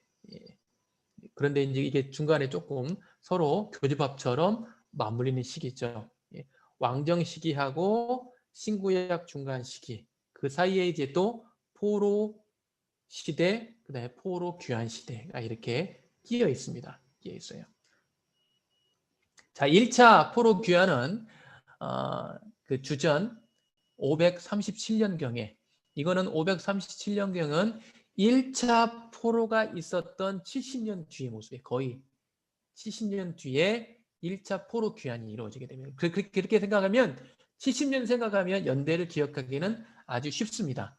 그래서 1차 포로 시기, 그 다음에 1차 포로 귀환 시기 70년을 생각하시고 그 다음에 예루살렘이 무너졌을 때, 그 다음에 예루살렘이 세워졌을 때, 재건됐을 때가 70년의 갭을 두고 있다라고 보시면 되겠습니다.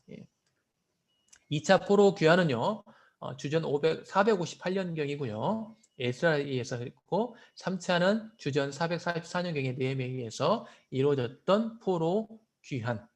3차에 걸쳐서 포로 귀환이 이루어집니다. 이루어졌었다라는 거. 예. 이 바사 시대가 사실 이 중동 지역에서 굉장히 아수르 시대 이후에 굉장한 그 문화적 꽃을 피웠던 시기고, 알렉산더도 이 페르시아의 문화를 굉장히 동경하고 좋아했던 것으로 역사가들은 이야기하고 있습니다. 예. 알렉산더는 헬라 제국을 이끌었던 왕이었잖아요. 그죠? 바사 시대 이후에 제국이 바로 이 헬라 제국 시대인데, 그 헬라 제국 시대 때에 통일을 이끌었던 알렉산더가 동경했던 문화가 바로 페르시아, 이 바사 문화였습니다. 예. 이 바사하고 페르시아는 같은 말이에요. 바사, 페르시아 같은 말이다 라는 거. 예.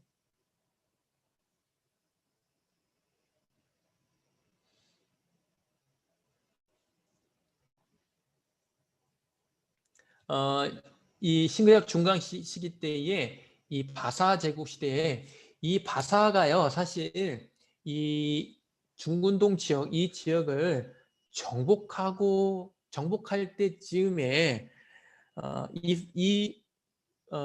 바사 왕이 포로 귀환을 명했던 또 다른 특별한 이유가 있는 것으로 보여요. 정황상 보게 되면 이 메대와 힘을 합쳐가지고 이 바벨론을 전복시키거든요. 그리고 이 지역을 통일하게 되는데, 이 페르시아가 메대하고 손을 잡으면서 이 바벨론 시기 때에 포로로 끌려왔던, 그리고 이 식민지 아래에 있었던 다른 민족들하고 연합을 하게 된 거예요. 연합군을 이루게 된 거예요. 그러니까 정치적으로 이 군사적으로 굉장한 도움을 받았죠. 그죠? 이 바사가 통일하는 데 도움을 받았단 말이에요. 그래서 이 바사 제국이 그러한 어떤 전후 보상이라고 볼 수 있는 거예요. 그래서 너희들 고향 땅으로 돌아가도 돼. 어떤 그러한 그런 맥락으로도 해석이 가능하겠습니다. 물론 그게 하나님께서 다 성경적으로 보게 되면 하나님께서 다 예비하신 그런 계획이지만, 그 정황상 그냥 세상의 역사적 흐름의 정황을 보게 되면 그러한 모습을 하나님이 잘 운영하셨다라는 것을 알 수 있겠습니다.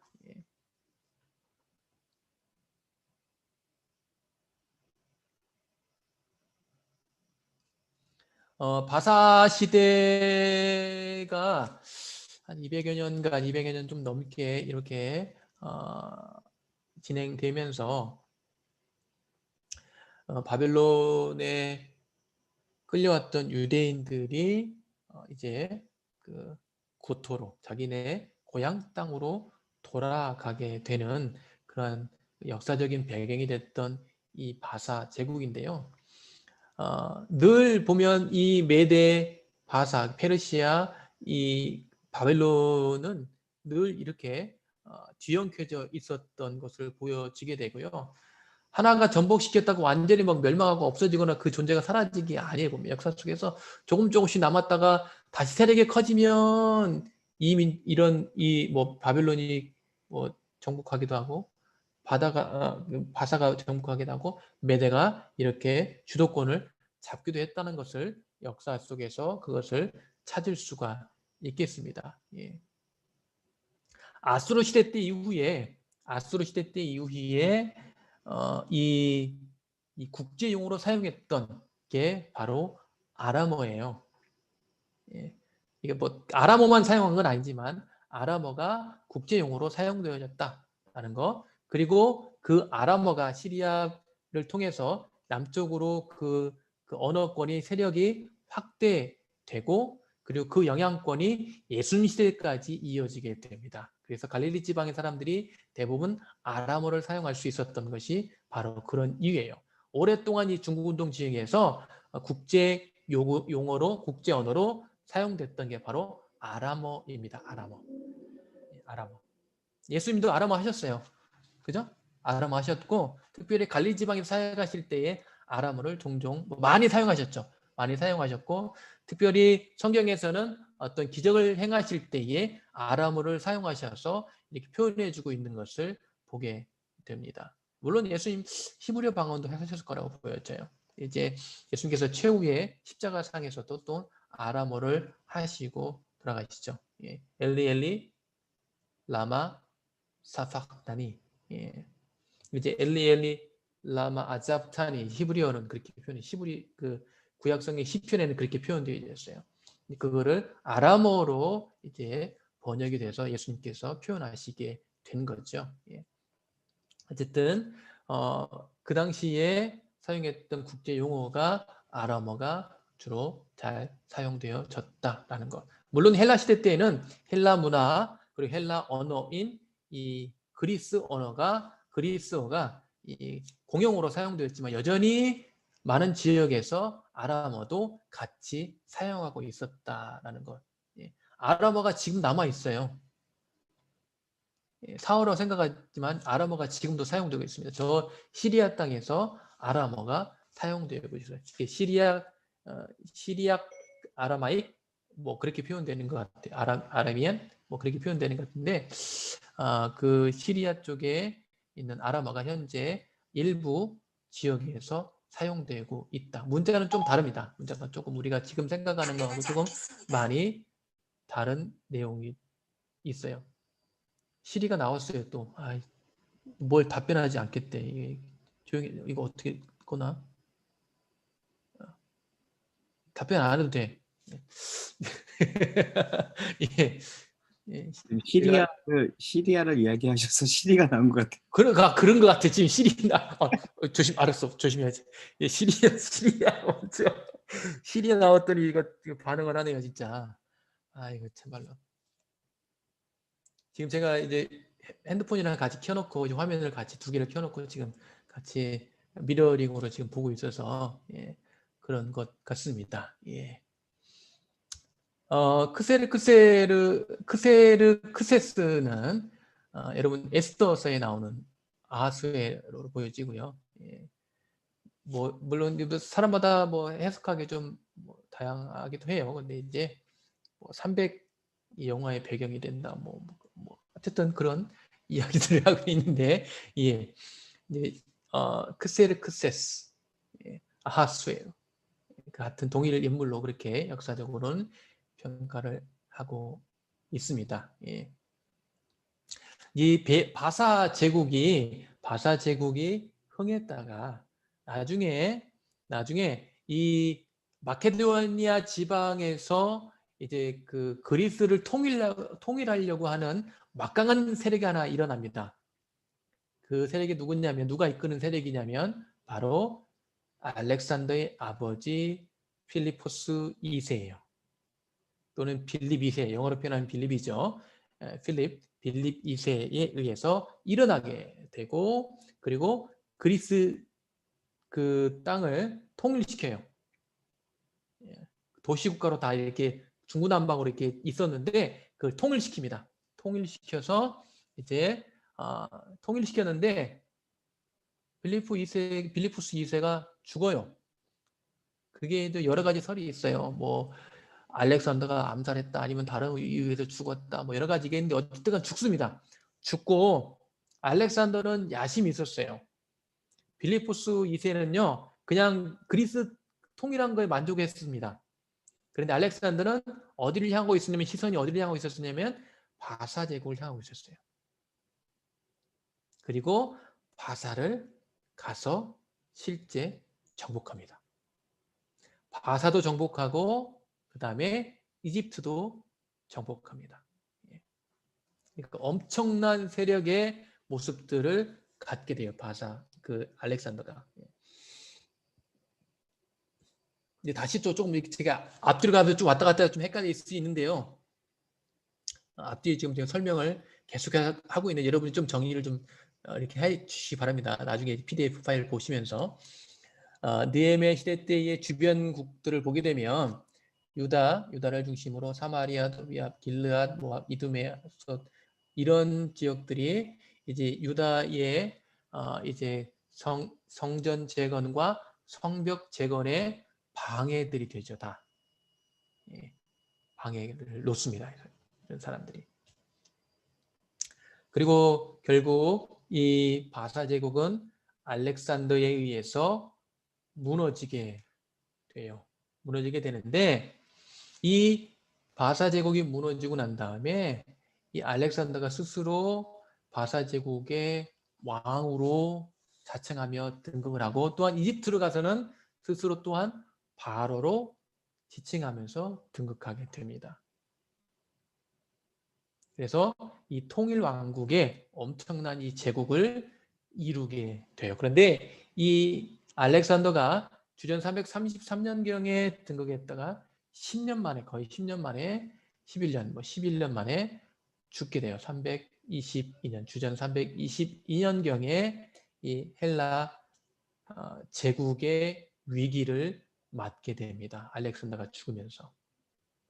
그리고 알렉산더가 죽으면서 이 헬라 제국이 나눠져요.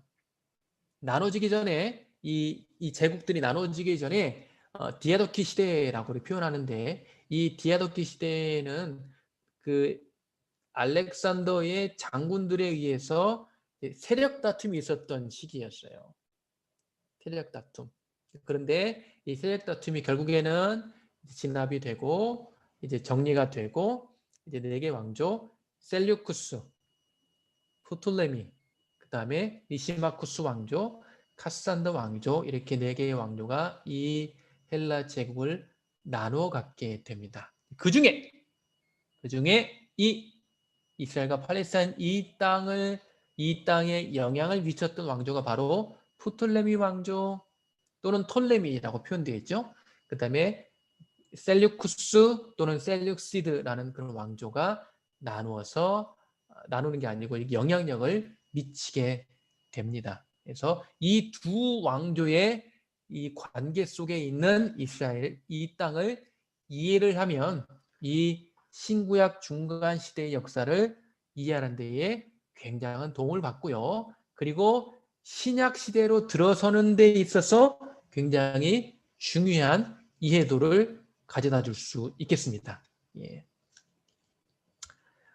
이게 이런 역사를 알면 뭐해 라고 생각할 수도 있어요. 근데 이 신약 시대를 이해하는데 그리고 성경 역사를 이해하는 데 있어서 좀 중요한 부분이고 또 그리고 이 부분을 다뤄야 반드시 나는 뭐 평신도인데 뭐 목회자도 아닌데 라고 생각할 수 있는데요.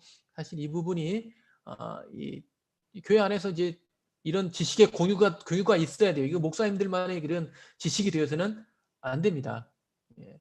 다 이제 나눠서 가져서 다들 나눌 수 있으면 좋겠고요. 또 그리고 또 이런 게 사실 이 설교 속에서 이런 배경들이 나오면요 반가워요. 사실 나도 아는 내용인데 그렇지 맞아 라고 굉장히 반갑습니다. 예. 혹시 여러분 그런 거 경험해 보시는지 모르겠어요. 설교를 들으시면서 성경지를 들으셨던 분들 중에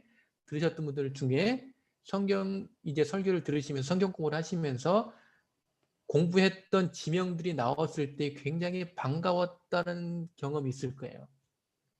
저거 그런 경험이 있을 거예요. 예, 굉장히 반갑거든요. 여기 여러분들 보면 이 타양에 나와 살다가 고향 얘기가 누가 옆에서 고향 얘기하고 있으면 어때요? 눈이 확 뜨잖아요. 그리고 반갑고 와 그렇구나. 뭐 귀가 막 저절로 가져요. 막. 예. 그거 마찬가지로 성경 이야기도 마찬가지예요. 예. 자 그래서 이제 먼저 이스라엘 이 땅에 영향을 미쳤던 왕조가 프톨레미 왕조예요. 프톨레미 왕조. 프톨레미 왕조. 이게 헬라 제국 사람들이 가가지고 사실 유럽인이 가서 그리스인이 가서 아프리카인이 된 거예요. 스스로. 그래서 이 프톨레미 사람들이 가서요 화장을 합니다. 이 왕조는 아프리카 사람처럼. 예. 앞에 선조 그 바로들이 했던 것처럼 분장을 해요. 화장을 합니다. 그리고 여기 프톨레미 왕조의 마지막 바로가 누구게요? 여러분이 아는 이 여인입니다. 이 여인 클레오파트라. 클레오파트라. 여러분 들어보시죠? 예. 미의 상징 클레오파트라. 예. 클레오파트라 7세. 예. 클레오파트라. 거기에 프톨레미 왕조의 그 칭호 바로들은요. 남자는 이제 프톨레미 뭐 1세, 2세 이렇게 되고 여자는 클레오파트라 1세, 2세 이렇게 나갔어요. 그래서 클레오파트라 7세. 여러분이 아는 그 유명한 클레오파트라가 바로 프톨레미 왕조의 클레오파트라 7세입니다. 예.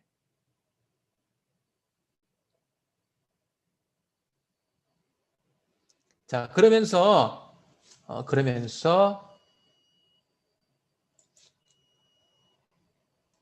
이게 몇 번이죠? 27번까지밖에 안 못했네. 예. 그러면서 여기까지. 예.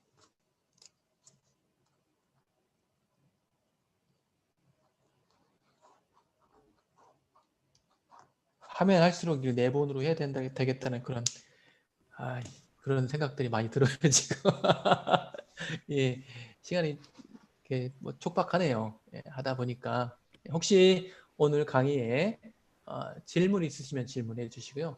뭐 다음에 어떻게 진행할 건지 뭐 궁금하시거나 하신 분들은 질문해 주시면 좋겠습니다. 예. 질문이 없는 것으로 보여집니다. 예. 빨리 끝냈으면 좋겠습니다라는 것 같고요. 예. 예, 빨리 끝내는 게 좋아요. 지금 오늘 첫 번째 시간이고 그런데 여러분 계속 참석하실 거죠? 예, 예, 예. 참석하시고 나름 뭐 정리하는 데 도움이 됐을 거라고 생각되어지고요. 그리고 이 자료는 제가 공유했으니까 여러분들 마음껏 보시고 목사님, 예, 어디에 저는 안 보이는데요? PDF 여기 파일 보내주신데? 여기 줌에 채팅창 있죠? 아, 예, 줌의 채팅창. 네. 근데 예, 어떻게 이거 다운이 안 어떻게 돼요? 다운받죠? 다운이 안 돼요? 한번 그냥- 클릭만 하면 이렇게 하시면 돼요. 예, 아, 클릭만 하면 돼요. 그러면. 아, 여러 개가 떠서 여러 개가 있나요? 바탕화면에, 아니 하나에 이 저장하는 기능이 여러 개인데 이제 컴퓨터를 잘 못하니까 네, 뭘 맞아요. 눌러서 내리는지 몰랐어요. 보내드릴게요, 그러면 사모님. 예, 네, 감사합니다. 예. 예, 카톡으로 공유하시면 좋겠습니다. 네, 네. 네, 보내드릴게요. 감사합니다. 네. 감사합니다. 예, 그리고 카톡으로. 제가 예, 분을 저희 카톡방에 안 하고 따로 보내드렸는데 저희 카톡방에 초대해도 되겠죠, 목사님? 예, 그러셔요. 네네. 또 한 분이 계신데 그분은 치과 오늘 진료가 잡혀서 못 들어오셨어요. 그분도 함께 제가 카톡방에 초대하도록 하겠습니다. 네, 네, 알겠습니다. 네, 예, 감사합니다. 예, 감사합니다. 예. 그리고 편하게 들어오시되 강의는 진지하게 들으시고 그러시면 좋겠습니다. 진지하고 재미있게 들으시면 좋을 것 같습니다. 그렇게 뭐 예, 그렇게 뭐 쓰잘데기 없는 강의는 아닐 거라고 생각되고요. 예, 여러분에게 영양가 있는 그러한 강의가 됐을 거라고 생각되는 그런 기대감을 가지고 있습니다. 그러니까 여러분들 예, 앞으로도 같이 참여하셔서 같이 좋은 시간을 가졌으면 좋겠습니다. 예. 강의 뭐 우리 손홍숙 집사님, 사모님 예, 목사님이세요? 집사님이세요. 네, 집사님이세요? 손홍숙 집사님. 네. 예, 반갑습니다. 조금 어려웠어요? 근데 조금 어려웠던 것 같아요. 네, 그렇죠. 예. 그 신학교에서 이제 신학교 경험이 있는 분들은 그나마 조금 수월할 수 있는데요. 그래도 그냥 역사, 옛날 얘기, 그리고 성경의 배경이 되는 역사 이야기라고 생각하시고 그렇게 참여하시고 들으시면 좋을 것 같습니다. 우리 이혜선 사모님은 어떠셨어요? 예, 저는 여기까지는 특히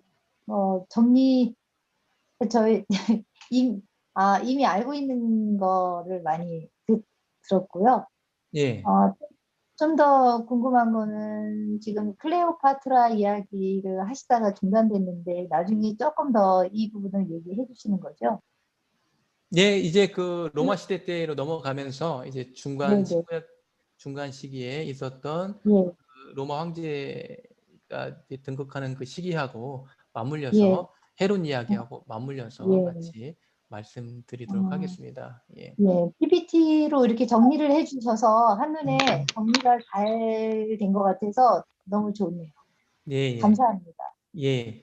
자료로 예, 잘 활용하시고요. 예. 네, 보시면 좋을 것 같습니다. 예. 네, 감사합니다. 요즘 이 시대에는 지식은 독점하는 시대가 아니라고 생각을 합니다. 그래서 지식 공유하는, 그래서 나누어서 서로 가질 수 있으면 좋겠습니다. 그리고 여러분의 도구로 가질 수 있으면 좋겠고요. 예.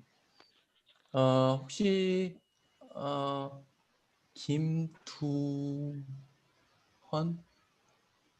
이런 분은 여기 듣고 계실 것 같은데, 예. 그 혹시 어느 분 추천하신 분 계신가요?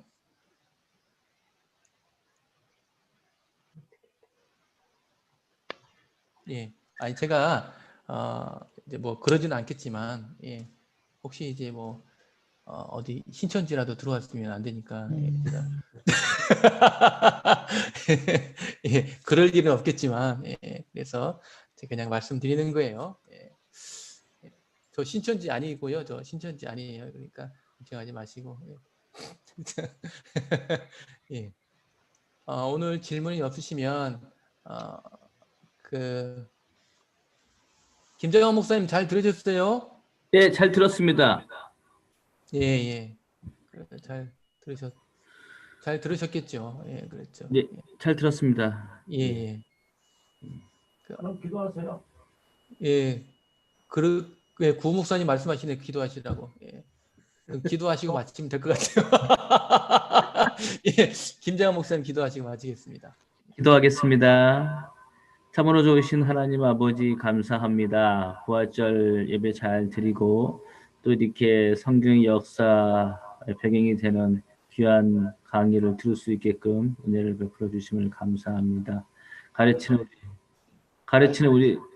우리 목사님과 또 이렇게 배우는 우리 사모님 또 많은 사역자들 또 권사님, 집사님, 전도사님들 한 주간 잘 지켜주시고 은혜 가운데 붙들어 줄 줄 믿습니다. 다음 시간에 만나는 그 시간까지 하나님께서 함께 해줄 줄 믿고 감사드리며 예수님 이름으로 기도합니다. 아멘. 아멘. 아멘. 감사합니다. 오늘 감사하고요. 그렇습니다. 네, 그러면 다음 주에 뵙도록 하겠습니다. 감사합니다. 감사합니다. 편안하세요. 네, 감사합니다. 감사합니다.